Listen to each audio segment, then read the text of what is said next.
My sister announced at Thanksgiving, "Mom and Dad are signing the house to me. You get nothing." Everyone cheered. I smiled and said, "Dad, should I tell them, or will you?" His fork dropped. My sister screamed, "Tell us what?" The dining room went silent the second I said it. 20 people, forks frozen midair, wine glasses suspended, my mother's hand trembling on the stem of her Cabernet like she'd forgotten how to put it down. "Tell them about the mortgage," I said quietly. Dad's face drained of color so fast I thought he might pass out. "Michael, not now. The second mortgage you took out 3 years ago? The one you've been hiding from everyone? The one that means you're 6 months from foreclosure?" My sister Jessica lunged across the table, her chair screeching against the hardwood. "You're lying. You're a fucking liar." "Am I?" I pulled the manila folder from my messenger bag, slowly, deliberately, let everyone watch. I spread the papers across the turkey platter, right through the mashed potatoes and congealed gravy. Bank statements, foreclosure notices, loan documents with my parents' signatures. Or did none of you ever wonder why they suddenly needed Jessica to move back in? Why they've been so eager to gift her the house? My Aunt Karen grabbed the nearest document. Her manicured nails, the ones she'd just been using to gesture about her Mediterranean cruise, started shaking as her eyes scanned the numbers. "They can't afford it anymore," I continued, my voice steady, even though my heart was jackhammering against my ribs. "They thought if they signed it over to Jessica, she'd take over the payments without realizing what she was signing. $4,300 a month, Jess, due on the 1st, every month, for the next 27 years. Jessica's fiancé, Brad, stood up so fast, his chair toppled backward. "Wait, what? $4,000 a month? Sit down, Brad," Jessica hissed. "No, seriously, $4,000 a month? You told me the house was paid off. You said we'd live here rent-free while we save for the wedding." "It will be free," Jessica stammered, her eyes darting between Brad and our parents. "Right, Dad? You're giving it to me free and clear? That's what you said, free and clear." Dad couldn't look at her. He stared at his plate like the answer might be hidden under the slice of turkey he'd barely touched. My chest felt tight, watching this, like someone had wrapped steel cables around my lungs and was cranking them tighter with every breath. But I'd come too far to stop now. I'd driven 3 hours for this moment, practiced what I'd say in the car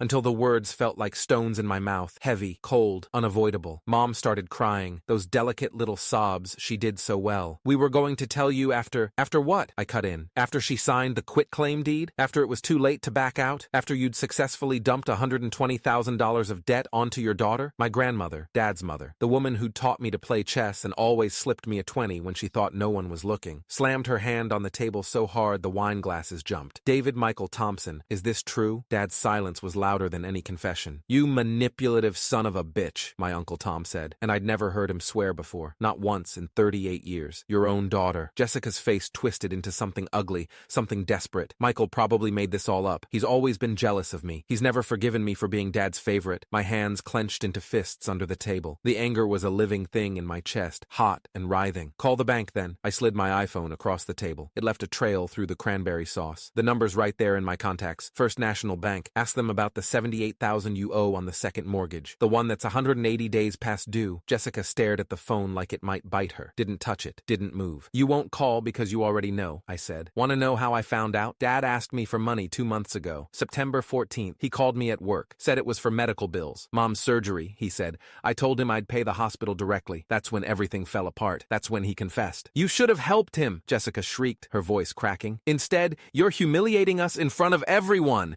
In front of Grandma, in front of Brad's parents." I offered to help. I offered to pay off $15,000 toward the mortgage. You know what Dad said? I looked around the table. Everyone was listening now. Aunt Karen had her phone out, probably already texting the family group chat. My cousin Rachel was recording on her phone, holding it low like I wouldn't notice. Uncle Tom had gone completely still, the way he did when he was furious. Brad's parents looked like they wanted to sink through the floor. "He said you deserved the house more because you stayed close, because you visit every Sunday, because you're the good daughter, the one who didn't abandon the family by moving to Chicago for a stupid job." My aunt's face went hard as granite. "So you were going to trick her into financial ruin? Your own child?" "We thought she'd figure it out eventually," Mom whispered, dabbing at her eyes with her napkin. The cloth came away streaked with mascara. "Before or after she signed?" my cousin Rachel asked. She was in law school. She knew exactly what she was asking. Brad grabbed his coat from the back of his chair. "I'm done. Jessica, I'm not marrying into this circus. I'm not signing up for a lifetime of debt and lies." "Brad, wait, please!" Jessica chased him toward the front door, her heels clicking frantically on the hardwood. I heard her pleading, crying, begging. The slam of the door echoed through the entire house. My throat burned. My eyes stung, but I stayed quiet. Let the silence do the work. Let them all sit with what they'd just learned. Jessica came back 30 seconds later, mascara running down her cheeks in black rivers, her lipstick smeared where she'd tried to kiss Brad before he left. laughed. You did this, she said, her voice hoarse. You ruined everything. My engagement, Thanksgiving, my entire life. You couldn't just let me be happy. I saved you, I said quietly. You're welcome. We needed you, Dad said weakly, finally looking up. His eyes were bloodshot. Both of you. As a family, we could have. You used us, I interrupted. There's a difference between needing help and setting a trap. I stood up. My legs felt shaky, but I didn't let it show. My grandmother touched my arm, her grip surprisingly strong for 82. How much do they really owe? Total? $78,000 on the second mortgage, another $42,000 on the first. That's if they pay it all off today. If it goes to foreclosure, they'll owe more. Fees, legal costs, penalties. Jesus Christ, Uncle Tom muttered. 120 grand. Jessica collapsed back into her chair, staring at the papers like they were written in a foreign language. I don't have that kind of money. I make $40,000 a year at the dental office. Brad makes 50. We were barely going to afford the wedding. Nobody has that kind of money just lying around, I said. That's the whole point. They were going to drown you. Mom sobbed harder, her whole body shaking. We're going to lose everything. The house, our retirement, everything. You already lost it, my grandmother said, her voice colder than I'd ever heard it. The moment you decided to deceive your own children instead of asking for help honestly, the table erupted. Aunt Karen yelling at Dad about responsibility and trust. Uncle Tom demanding to see the full mortgage documents, all the paperwork, everything. My cousins taking photos of the papers with their phones, zooming in on the account numbers and due dates. Jessica crying into her hands, her shoulders heaving. Brad's car starting outside, the engine revving hard before the tires screeched,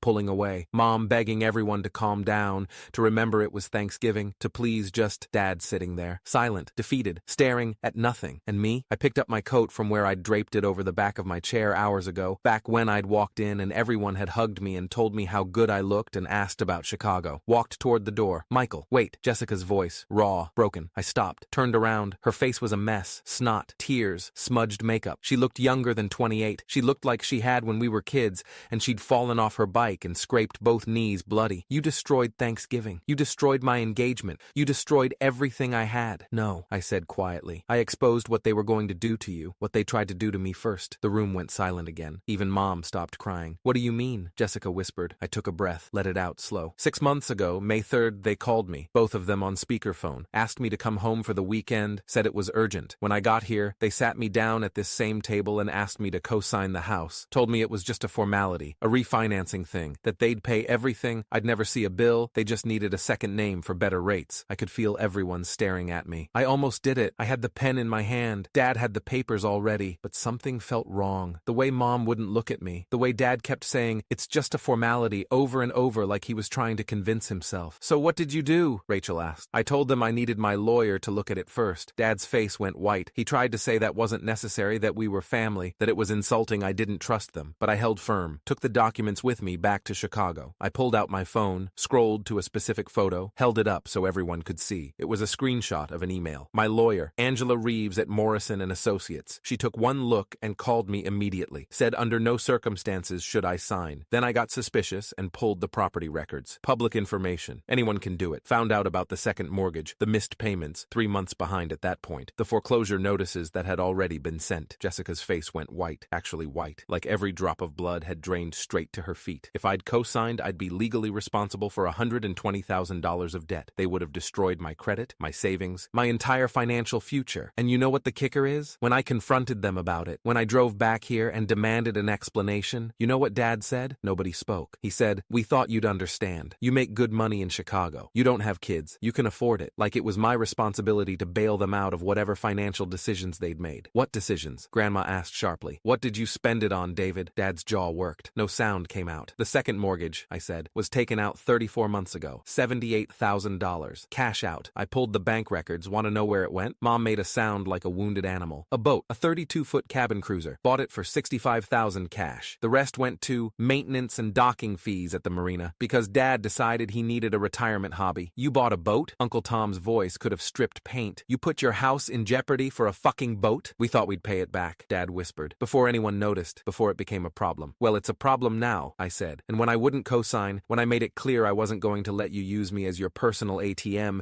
you moved on to plan B. Jessica, my sister's face crumpled. They said they wanted me close, that they were getting older, that the house was too big for just the two of them, that if I moved home, they'd help with the wedding, I could save money, it would be like old times. And you believed them because why wouldn't you? I said, and I meant it. They're our parents. We're supposed to trust them. This is insane, Brad's mother said from the corner. I'd forgotten she was was even there. You were going to saddle my son with this debt without telling him? Brad didn't need to know, Mom said defensively. The house would be in Jessica's name only. They're getting married. Brad's dad stood up. Do you understand how marital debt works? Do you understand what you were about to do to our family? The yelling started again, louder this time. My uncle demanding Dad sell the boat immediately. My aunt saying that wouldn't be enough. They needed to sell the house, downsize, declare bankruptcy if necessary. Rachel pulling up foreclosure law on her phone, reading out loud about timelines and legal options. Grandma sitting there, stone-faced, looking at her son like she didn't recognize him. Jessica just sat there, staring at nothing. I walked over to her, crouched down next to her chair. I know you hate me right now, I said quietly, just for her. But in 6 months, maybe a year, you're going to realize I just saved your life. Brad too, probably. You were about to sign away your future for a lie. She looked at me. Her eyes were empty. How long have you known about them trying to trap you? 2 months. Dad called me September 14th asking for money. Said it was for medical bills. When I said I'd pay the hospital directly, he broke down. Told me everything. The debt, the foreclosure timeline, the plan to give you the house. He actually asked me to keep quiet about it. Said if I really loved the family, I'd let them handle it their way. Why didn't you tell me right away? I tried. 3 times. Called you, texted, even drove down one weekend. You were always with Mom and Dad or busy, or you'd say, not now, I'm planning the wedding. They made sure I could never get you alone. She looked at the papers spread across the table. Is it really that bad? It's worse. I didn't mention the credit card debt, another $18,000 across 4 cards, or the personal loan from Dad's brother in Florida, 12 grand, or the, stop, she whispered. Just stop. I stood up. My knees cracked. I felt 1,000 years old. For what it's worth, I said, I really am sorry about Brad, but better to find out now than after you're married and legally tied to all of this. He's not coming back, she said dully. I know he's not. His parents have been pushing him to reconsider the engagement for months. They think I'm beneath him. This just gave him the excuse he needed. Then he's an idiot and you deserve better. She laughed. It sounded like breaking glass. Do I? I was about to let them trap me. I was so desperate to feel special, to feel chosen, that I didn't ask any questions. You're smarter than me. You always have been. That's not— Yes, it is, she said firmly. And we both know it. I made it to the front hallway before my grandmother caught up with me. For someone who complained about her hip, she moved pretty fast when she wanted to. You did the right thing, she said. Doesn't feel like it. It never does. But sometimes love looks like a wrecking ball. Sometimes you have to destroy the lie before you can build something true. I nodded. Didn't trust my voice. I'm calling my financial advisor tomorrow, she continued. I have some money set aside. Not enough to save the house, but enough to help them find an apartment. Somewhere small, manageable. They're going to have to learn to live within their means. Thank you. Don't thank me. I'm furious with them, but they're still my son and daughter-in-law, and I won't let them be homeless. She paused. What about you? Are you really okay? I will be. Your father will never forgive you for this. I know. Your mother will try to make you the villain. She'll tell everyone you humiliated them on purpose, that you enjoyed it. I know that too. She hugged me, hard. She smelled like lavender and peppermint, the same as always. You're a good man, Michael. Better than they deserve. Don't let them make you forget that. I left through the front door, didn't look back. The texts started before I even got to my car. Jessica, I hate you. Then but thank you. Then I don't know what to feel. Then Brad blocked me. I didn't respond. Anything I said would be wrong. My phone rang. Unknown number. I answered anyway. Is this Michael Thompson? A woman's voice. Professional. Crisp. Yes? This is Detective Sarah Vance with the Cook County Fraud Division. We received a tip about a potential mortgage fraud scheme involving your parents and sister. Do you have a few minutes to talk? My stomach dropped.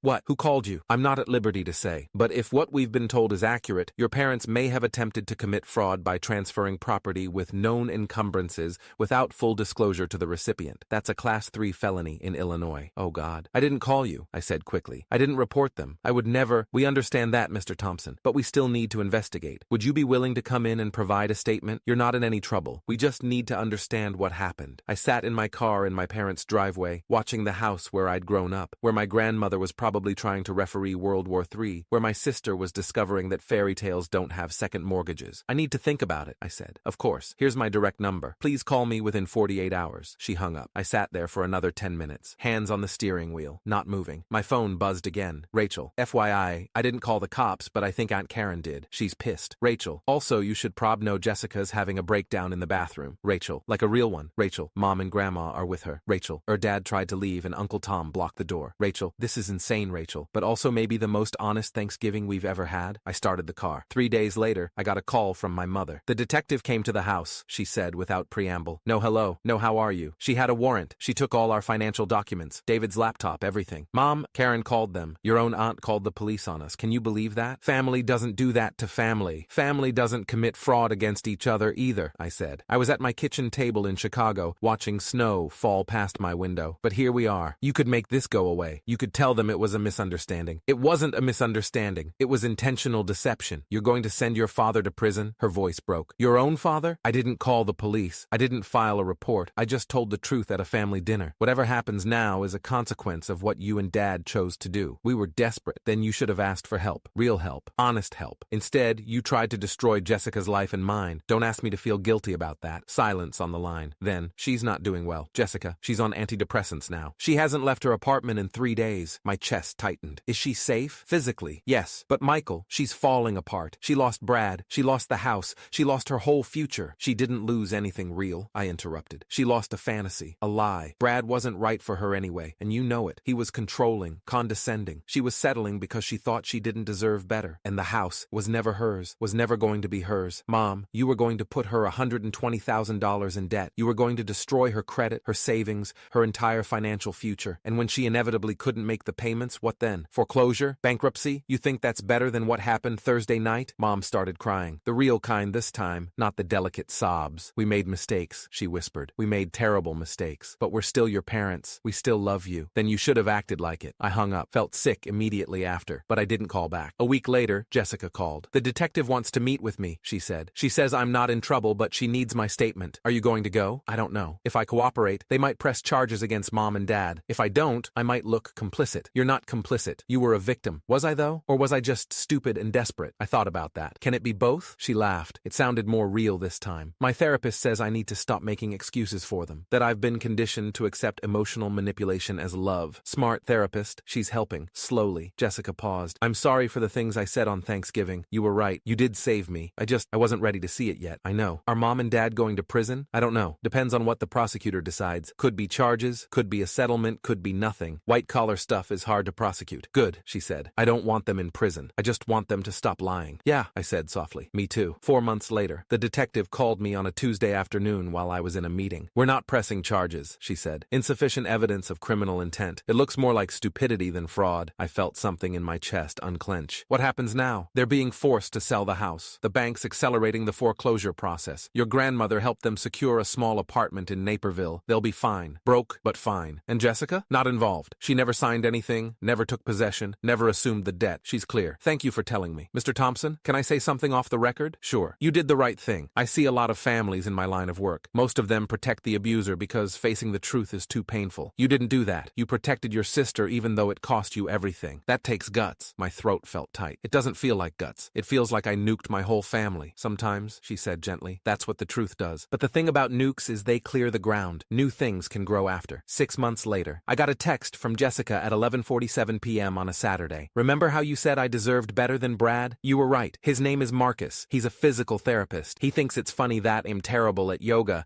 and he knows about Thanksgiving. I told him everything on the second date. He didn't run. I think you'd like him. I smiled at my phone in my dark bedroom. Send me a picture, she did. A selfie of her and a guy with a warm smile and kind eyes. They were at a restaurant. She looked happy. Really happy. Not the desperate, performative happy she'd done with Brad. Real joy. He's got a good face. I texted back. Bring him for Christmas? We're doing Christmas? I'm doing Christmas with you, I replied. And Grandma. And whoever else wants to show up. New traditions. Mom and Dad? I thought about that. If they want to come, they can. But no more lies. No more schemes. No more family means you owe us. Just honest, small, real deal, she wrote. Then, I love you. I should say that more. Love you too, I typed. Even when you hate me. Especially when I hate you. That's when you deserve it most. I fell asleep smiling.